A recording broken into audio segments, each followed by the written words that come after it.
എല്ലാം കൃത്യമായിട്ട് ചെയ്യുന്നുണ്ട്. ഇല്ല, പിന്നെ അങ്ങനൊന്നും ഉണ്ടായില്ല. അത് ഞാൻ കുറച്ച് തിരക്കിലായിപ്പോയി. സോറി ഡോക്ടർ, ഇനി ചെക്കപ്പ് മുടക്കില്ല.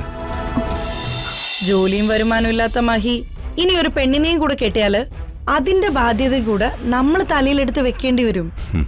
ഐശ്വര്യ, നീ ഇപ്പൊ ഈ പറയുന്നതിലൊന്നും ഒരു കാര്യമില്ല. ഈ വീട്ടിലെ കോടിക്കണക്കിന് ആസ്തി ഞാൻ സമ്പാദിച്ചുണ്ടാക്കിയതല്ല. എല്ലാം അച്ഛന്റെ സമ്പാദ്യ. അതിന്റെ പകുതി അവകാശി മഹിയ.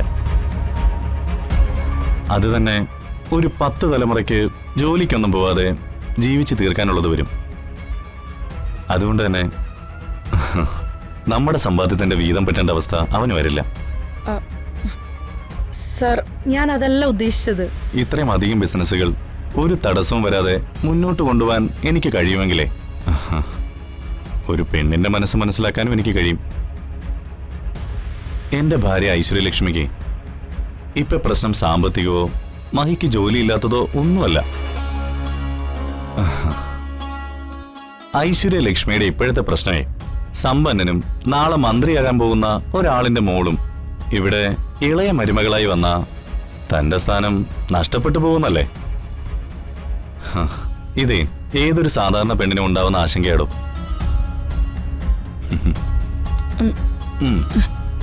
എടോ ഐശ്വര്യലക്ഷ്മി, ഇനി ഈ വീട്ടിൽ ആര് തന്നെ വന്നാലും തന്റെ തട്ടേ താണ് തന്നെ ഇരിക്കും. എന്താ അതുപോലെ?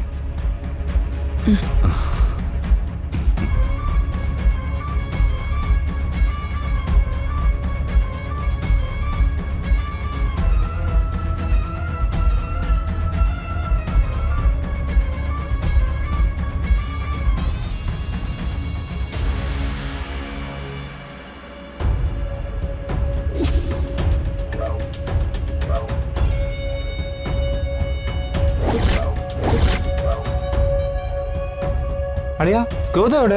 അത് ശരിയാ, അവൻ വരേണ്ട സമയമായല്ലോ. ഗൗതം പങ്ക്ച്വാലിറ്റിയുടെ കാര്യത്തിൽ വളരെ കറക്റ്റാ.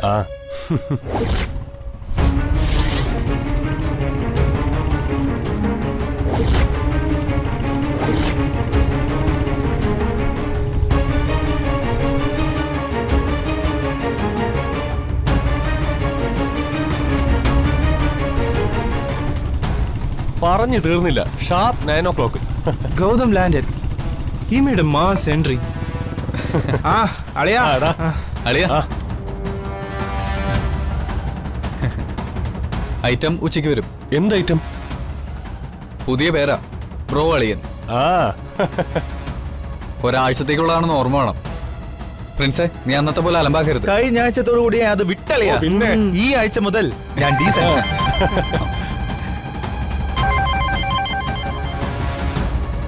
ഹലോ. ഞാനാ രമാദേവി. മാഡം, എനിക്കറിയാം. നരേണ്ണം പറഞ്ഞിരുന്നു. അഡ്മിഷൻ എടുക്കുന്ന ദിവസം തന്നെ അവൾക്ക് കോളേജ് മടുക്കണം. ഒരു ബ്രൂട്ടൽ ഡ്രാഗിംഗ്. മാഡം, ക്യാമ്പസിൽ ഇപ്പൊ റാഗിംഗ് ഒക്കെ പടികടന്നു. പക്ഷെ ഞങ്ങൾ നിയമം പഠിക്കുന്നവരായതുകൊണ്ട് ഇവിടെ അതിന് കുറവൊന്നുമില്ല. ആളുടെ ഫോട്ടോ ഉണ്ടെങ്കിൽ ഒന്ന് ഇട്ടേക്ക്. അവളുടെ ഫോട്ടോ ഇപ്പൊ എന്റെ കയ്യിലില്ല. ഞാൻ അങ്ങോട്ടേക്ക് ഇട്ടേക്കാം. അവളെ പെട്ടെന്ന് തിരിച്ചറിയാനുള്ള ചില അടയാളങ്ങള് ഞാൻ പറയാം. ഹാഫ് സാരിയാണ് അവളുടെ വേഷം.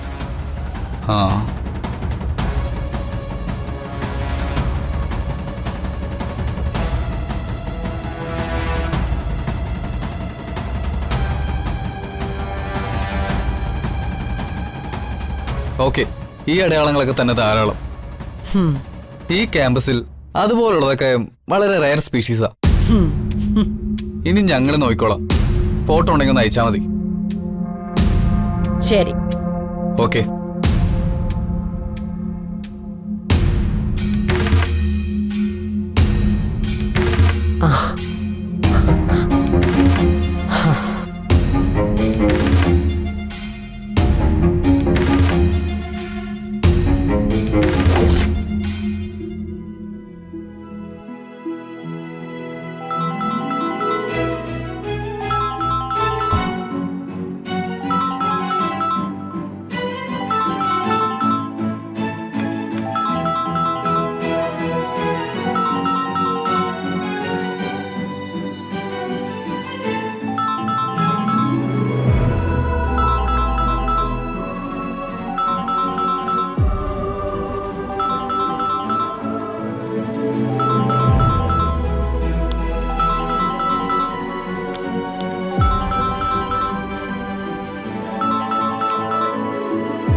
Hi, good morning doctor.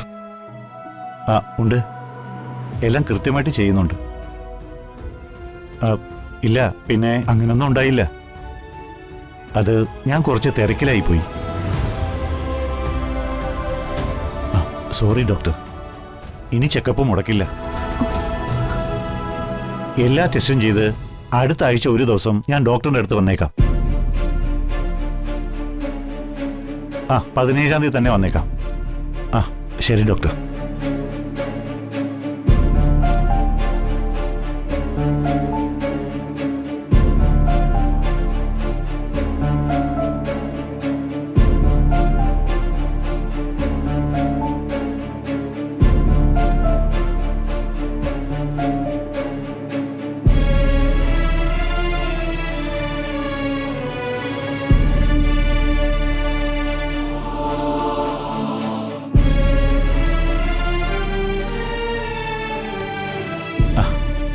എന്താ ആർക്കും ഒരു ഉത്സാഹമില്ലാത്ത? എല്ലാത്തിനും ഒരു സമയമുണ്ട്. ഡോക്ടർ പറയുന്നത് പോലെ ചിരിക്കേണ്ട സമയത്ത് ചിരിക്കണം, അല്ലെങ്കിൽ ചിലപ്പോ അതിന് പറ്റാതെ പോകും. ഈ സമയമില്ലേ, അതൊരു വല്ലാത്ത പിടിവാശിക്കാരനാ. ഒരിക്കലും അത് നമുക്ക് തോറ്റു തരില്ല.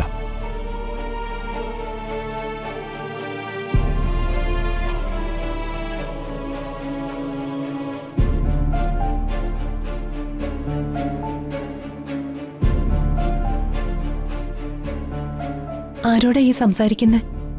എന്റെ കഥകളെല്ലാം അറിയാവുന്ന ഈ ചെടികളോട്. ഇവരാവുമ്പോ എന്റെ ആത്മനൊമ്പരങ്ങളൊന്നും ആരോടും വിളിച്ചു പറയില്ലല്ലോ. ഇവർക്കൊക്കെ എന്നെ അറിയോ? അതിനെന്താ സംശയം? ഇവരുടെ അടുത്തേക്ക് വന്നിരുന്ന് കാത് ചേർത്ത് വെച്ച് ചോദിച്ചു നോക്ക്. അപ്പൊ പറയും പേരും നാളും ഒക്കെ. അത്രമാത്രേ പറയുള്ളൂ.